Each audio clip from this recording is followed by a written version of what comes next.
how to make very sure that you replace your sponsor's link with your own. You're going to go to Explore, go on the Search tab. There you can see that it's my own link, but we're going to pretend it's not correct. Let's go into our app.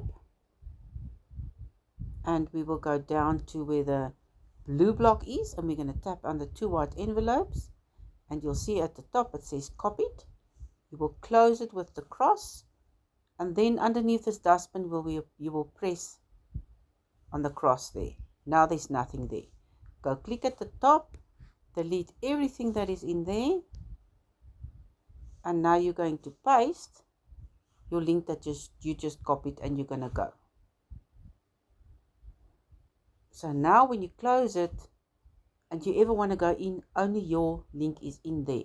So when you click on it now, you are sure to go onto your app and share your link with some other people, not your sponsors.